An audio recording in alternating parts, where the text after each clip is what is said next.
ছাড়েন। এই হারামজাদি, তোর কতবার কইছি গরুরে খাওয়ান দিয়া গোয়াল ঘর সাফ করতে?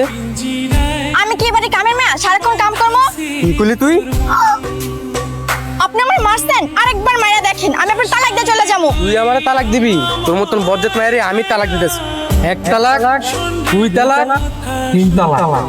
এই যে রান্না করে নিয়ে আসছে। কি রান্না করছো? পেঁপে রান্না করছি। এই তুমি কি পেঁপে ছাড়া অন্য কিছু বাজারে দেখো না? প্লিজ খাও, নাহলে তো তুমি অসুস্থ হয়ে পড়বা। তোমার লাগে যেদিন আমার বিয়ে হয়েছে সেদিন থেকে আমার জীবনটা অসুস্থ হয়ে গেছে। ও তোমার ক্ষুধা লাগছে? দাঁড়াও আমি এক্ষুনি রান্না করে দিই। আমি কি মানুষ চিনতে ভুল করছি? খেতটা পুরো রাস্তায় কুমাল লাগবে তোর জন্য। এটাতে ফসল ফলাবো। তুই এ সময় আর মামুন ভাই কোথায়? তোর মামুন ভাই আসে নাই। মামুন ভাই আসে নাই? আর তুই কান্দাছস কেন? তোর মামুন ভাই আমার তালাক দিছে। মামুন ভাই তোরে তালাক দিছে? এসব তুই কি কইতাছস? তোর মামুন ভাই লোকটা ভালো না, সারাদিন এত খাটি এত কাম করি তারপরে হ্যার মন পাইলাম না। টাকা পয়সা দেখা তোর মামুন ভাইয়ের বিয়ে করছি। হ্যার অনেক টাকা আছে কিন্তু হ্যার মনুষ্যত্ব নাই।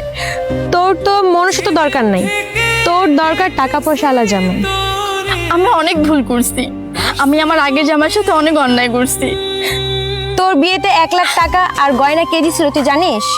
কে দিছে? তুই দিছস? আমি না, তোর আগের জামাই আবিদ ভাই দিছে। কি কইতাছস? হ্যাঁ আমারে এত টাকা পয়সা গয়না কেমনে দিব? হ্যাঁ তো কম বেতনে চাকরি করতো। তুই আসার পর আবিদ ভাইয়ের প্রমোশন হয়, বেতন হয় লাখ টাকা। এত বড় প্রমোশন আইছে? তাইলে তো মনে হয় অনেক বড় ঘরের মায়া বিয়া করে সুখেই আছে। না, উনি জীবনেও বিয়ে করবো না, সব কিছু সাইরা মনির ভাইয়ের সাথে কৃষি কাজ করে। আমি অনেক অন্যায় করছি, আমার মাফ চাওয়ার সুযোগ দিবেন না? মাপ চাইবা কেন? তোমার প্রতি আমার তো কোনো অভিযোগ নেই। কিন্তু আমার অভিযোগ আছে। আপনি এত ভালা কেন?